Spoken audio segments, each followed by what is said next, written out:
السلام علیکم۔ آج کی اس ویڈیو میں ہم دیکھیں گے کہ اللہ تعالیٰ نے حضرت عزیر علیہ السلام کی روح کو 100 سال تک کے لیے ان کے جسم سے نکال دیا، اور پھر ان کے زندہ ہونے کے بعد کس طرح سے یہودیوں نے حضرت عزیر علیہ السلام کو اللہ کا بیٹا ماننا شروع کر دیا۔ بنی اسرائیل وہ قوم تھی جس پر انبیاء کا سلسلہ مسلسل چلتا رہا۔ اس قوم کی سرکشی اور شرک کی وجہ سے ان پر آزمائشیں بھی آتی رہیں۔ فلسطین، یروشلم پر بخت نصر کے حملے کے بعد بے شمار اسرائیلی قتل کر دیے گئے تھے اور باقی کے قیدی بنا لیے گئے تھے۔ بخت نصر ایران کا بادشاہ تھا اور وہ بے شمار یہودیوں کو قیدی بنا کر ساتھ لے گیا تھا۔ بخت نصر کے اس عمل کے بعد یروشلم بیابان بن کر رہ گیا۔ وہاں موجود ہیکل سلیمانی بھی شہید کر دیا گیا تھا اور کھنڈرات کے علاوہ وہاں کوئی بھی چیز باقی نہیں بچی تھی۔ تابوت سکینہ بھی اسی حملے میں کھو گیا تھا جس میں تورات کی اصل تختیاں موجود تھیں۔ ایک بار حضرت عزیر علیہ السلام کا ان کھنڈرات کے پاس سے گزر ہوا۔ آپ کچھ دیر کے لیے دوپہر کی گرمی سے بچنے کے لیے ایک کھنڈر کے اندر چلے گئے۔ آپ اپنے گدھے سے نیچے اتر آئے۔ آپ کے پاس ایک ٹوکری میں انجیر اور ایک ٹوکری میں انگور تھے۔ ایک پیالے میں انگوروں کو نچوڑ کر رس نکال لیا۔ اپنے پاس موجود خشک روٹی اس انگور کے رس میں نرم کرنے کی غرض سے بھگو دی۔ روٹی کے نرم ہونے تک آپ دیوار سے ٹیک لگا کر لیٹ گئے۔ آپ کی نظر چھت پر پڑی تو سوچا چھت تو قائم ہے، لیکن اس کے نیچے زندگی گزارنے والوں کی صرف بوسیدہ ہڈیاں ہی موجود ہیں۔ آپ نے سوچا ان کی موت کے بعد اللہ تعالیٰ ان کو کس طرح سے زندہ کرے گا۔ حضرت عزیر علیہ السلام کے دل میں یہ خیال کسی شک کی وجہ سے نہیں آیا تھا، بلکہ تعجب کے طور پر آیا تھا کہ اتنی بوسیدہ ہڈیاں دوبارہ کیسے زندہ ہو سکیں گی۔ حضرت عزیر علیہ السلام کے دل میں یہ خیال آنا تھا کہ ساتھ ہی اللہ تعالیٰ نے موت کا فرشتہ بھیج دیا۔ اس نے آپ کی روح قبض کر لی اور آپ 100 سال تک فوت شدہ حالت میں رہے۔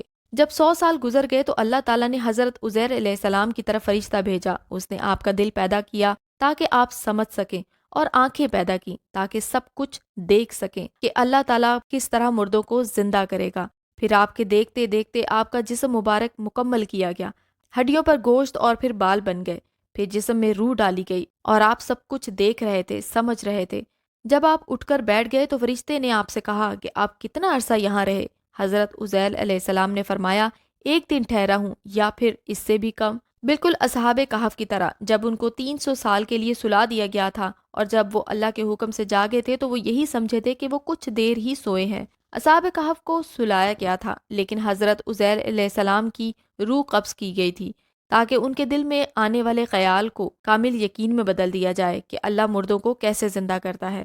حضرت عزیر علیہ السلام دوپہر سے پہلے وہاں رکے تھے اور اٹھے تو شام کا وقت تھا، ابھی سورج غروب نہیں ہوا تھا۔ فرشتے نے ان کو بتایا کہ آپ یہاں 100 سال رہے ہیں۔ آپ نے اپنے کھانے کو دیکھا جس میں روٹی بھی کوئی تھی، وہ ابھی نرم بھی نہیں ہوئی تھی۔ کھانا اسی طرح تازہ تھا جیسا حضرت عزیر علیہ السلام کی روح قبض کرنے سے پہلے تھا۔ انجیر اور انگور بھی بالکل تازہ تھے۔ حضرت عزیر علیہ السلام کے دل میں خیال آیا کہ یہ کیسے ہو سکتا ہے کہ میں 100 سال تک پڑا رہا اور میرا کھانا ابھی تک اسی حالت میں ہے۔ اس پر فرشتے نے کہا کہ اپنے گدھے کی طرف دیکھیے۔ دیکھا تو گدھے کی صرف بوسیدہ ہڈیاں وہاں پڑی ہوئی تھیں۔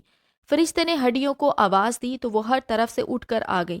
فرشتے نے ان ہڈیوں کو حضرت عزیر علیہ السلام کے سامنے جوڑا، پھر ان پر رگے اور پٹھے لگائے، پھر ان پر گوشت آ گیا، پھر جلد اور بال پیدا ہو گئے۔ پھر فرشتے نے پھونک ماری تو گدھا آسمان کی طرف سر اور کان اٹھا کر بولنے لگا۔ وہ سمجھا کہ شاید قیامت آ گئی ہے۔ جب یہ سب ظاہر ہو چکا تو حضرت عزیر علیہ السلام کہنے لگے، میں جانتا ہوں کہ اللہ تعالیٰ ہر چیز پر قادر ہے۔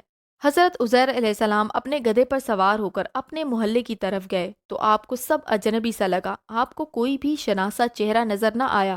اتنا عرصہ گزرنے کی وجہ سے حضرت عزیر علیہ السلام کو اپنے گھر کا بھی پتہ نہیں چل رہا تھا۔ کسی طرح کرتے کراتے گھر کا کچھ پتہ چلا تو آپ کی ایک لونڈی اپاہج بڑھیا بیٹھی ہوئی تھی جس کی عمر تقریباً 120 سال ہو چکی تھی۔ جب آپ گھر سے نکلے تھے تو وہ 20 سال کی تھی۔ آپ نے اس کو پہچان لیا۔ اس سے پوچھا، عزیر کا گھر یہی ہے؟ اس نے کہا، ہاں یہی ہے۔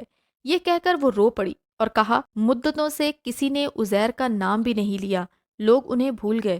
آپ نے فرمایا، میں ہی عزیر ہوں۔ اللہ نے مجھے 100 سال مردہ حالت میں رکھنے کے بعد زندگی دے دی ہے۔ وہ بولی، عزیر کی دعا سے بیماروں کو شفا ہو جاتی تھی۔ آپ دعا کریں اللہ مجھے آنکھیں دے دے تاکہ میں آپ کی زیارت کر سکوں۔ اگر آپ واقع عزیر ہیں تو میں آپ کو پہچان لوں گی۔ آپ نے دعا کی اور وہ تندرست ہو کر اٹھ کھڑی ہوئی۔ اس نے آپ کو دیکھ کر کہا، میں گواہی دیتی ہوں کہ آپ ہی عزیر علیہ السلام ہیں۔ حضرت عزیر علیہ السلام کو لے کر وہ بنی اسرائیل کی مجلس میں گئی۔ وہاں عزیر علیہ السلام کا بیٹا جو کہ 118 سال کا تھا اور بوڑھا ہو چکا تھا، وہ اور آپ کے پوتے جو مجلس میں موجود تھے وہ بھی بوڑھے ہو چکے تھے۔ لونڈی نے سب کو بتایا کہ یہ عزیر علیہ السلام ہے۔ آپ کے بیٹے نے کہا کہ ابا جان کے کندھوں کے درمیان ایک تل تھا، جب کپڑا ہٹایا تو وہ تل موجود تھا۔ لوگوں نے کہا ہماری قوم میں عزیر علیہ السلام کے سوا کسی کو تورات زبانی یاد نہیں تھی، اب کسی کسی کو تھوڑی تھوڑی سی تورات یاد ہے، آپ ہمیں دوبارہ تورات لکھ کر دے دیں۔ حضرت عزیر علیہ السلام ایک درخت کے نیچے بیٹھ گئے، بنی اسرائیل آپ کے ارد گرد جمع ہو گئے، آسمان سے 2 شہاب آئے اور آپ کی سینہ مبارک میں داخل ہو گئے۔ فوراً آپ کو پوری تورات زبانی یاد ہو گئی، آپ نے نئے سرے سے لکھ کر بنی اسرائیل کو وہ تورات دے دی۔ اسی لیے بنی اسرائیل حضرت عزیر علیہ السلام کو نعوذ باللہ اللہ کا بیٹا مانتے ہیں۔ حضرت عزیر علیہ السلام کا مر کر زندہ ہونا اللہ تعالیٰ کی نشانیوں میں سے تھا۔ وہ اپنے بیٹوں کے ساتھ ہوتے تو ان کے ساتھ بیٹھے ہوئے جوان لگتے اور ان کے بیٹے بوڑھے، کیونکہ جب آپ فوت ہوئے تھے اس وقت آپ کی عمر 40 سال تھی اور اللہ نے آپ کو 40 سال کا ہی زندہ کیا۔ اس دوران آپ کے بیٹے جوان ہو کر بوڑھے ہو گئے، لیکن آپ جوان ہی تھے۔